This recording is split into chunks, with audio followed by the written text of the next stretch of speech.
Hello everyone. Today we're going to read a story entitled Cinderella.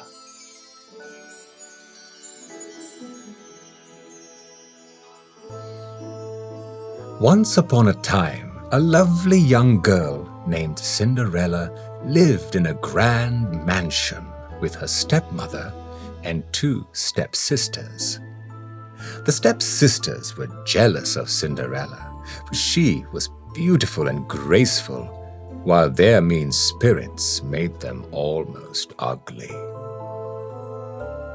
Cinderella's stepmother and stepsisters treated her unfairly. While they wore fancy dresses, slept in comfy feather beds, and spent the day eating sweets and prancing before the mirror, poor Cinderella had to wear rags, sleep on a hard mattress in a drafty tower, and spend her days cleaning the mansion, washing clothes, and scrubbing floors. Even so, Cinderella remained gentle and good-hearted. Her sweet spirit made her more beautiful every day. One morning, an invitation arrived. That night, there was to be a ball at the king's palace. "What shall I wear?" asked one sister, looking at the gowns in her closet. "What shall I do with my hair?" asked the other. "I'll fix your hair," offered Cinderella. "Be glad you're not going to the ball," said her sister meanly. "Everyone there would only laugh at you."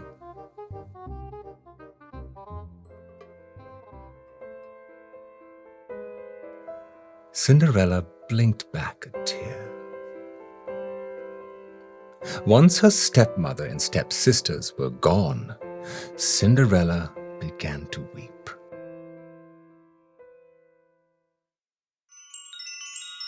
Suddenly, her fairy godmother appeared at her side. There, she said. "Do you wish to go to the ball, child?" Cinderella nodded.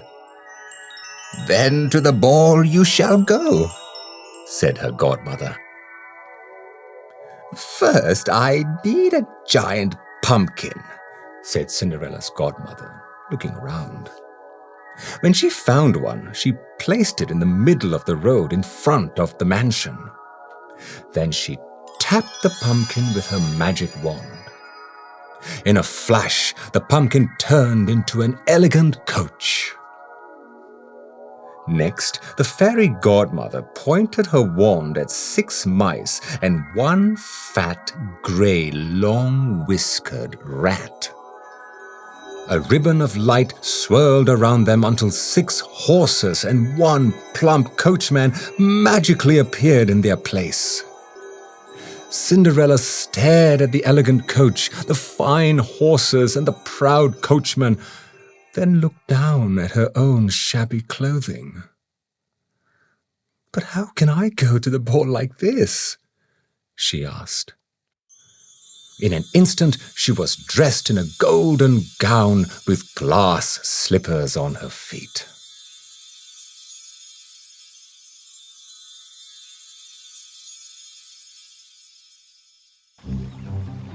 As the coach sped away, Cinderella's godmother warned, "Return before midnight, for then my magic spells will be broken." "I'll remember," said Cinderella. But when she arrived at the palace and the handsome prince came out to greet her, Cinderella forgot all about her fairy godmother's warning.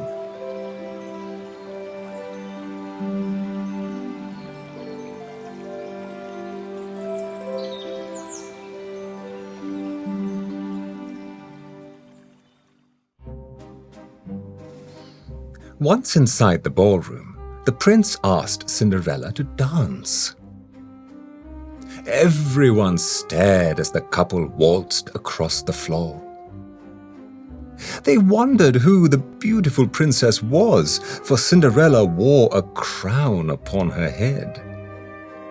Dressed in such finery, even Cinderella's stepsisters did not recognize her.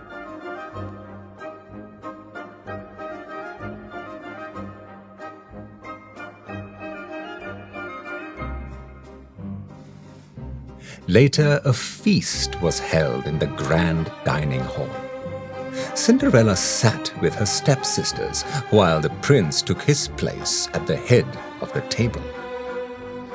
He never touched his plate of food, though, for he could not take his eyes off Cinderella.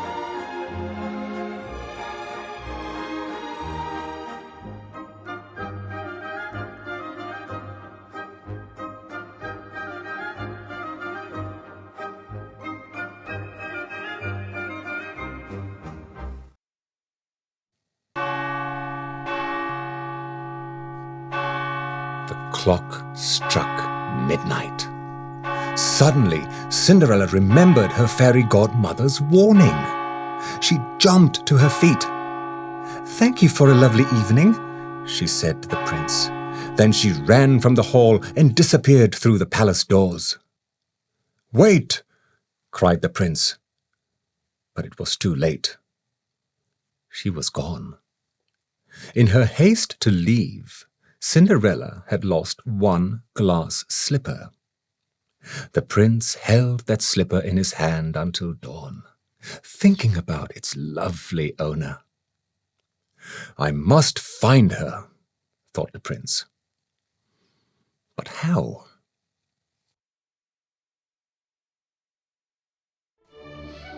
The next day, the Grand Duke travelled the land with a single glass slipper. On orders from the prince, he was to find the maiden whose foot fit the slipper, for that maiden was to become the prince's bride. When he reached Cinderella's house, both of her stepsisters tried their best to squeeze their feet into the dainty slipper, but it was no use.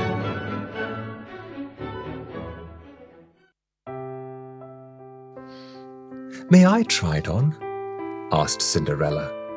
Her stepsisters laughed, but the Grand Duke said, "By all means, every maiden is to try the slipper on." Smiling, Cinderella eased her slender foot into the slipper. Then she pulled the matching slipper from her apron pocket and put it on. At that moment, Cinderella's stepsisters realized that Cinderella was the mysterious princess of the ball. Falling to their knees, the stepsisters begged her to forgive them for having treated her so meanly. Cinderella forgave them, for she knew that an unforgiving, evil spirit destroys all happiness. The following day, Cinderella and her prince were married. The stepsisters were in the wedding as well, each marrying one of the king's noblemen. And so it was that everyone, including Cinderella's stepmother, lived happily ever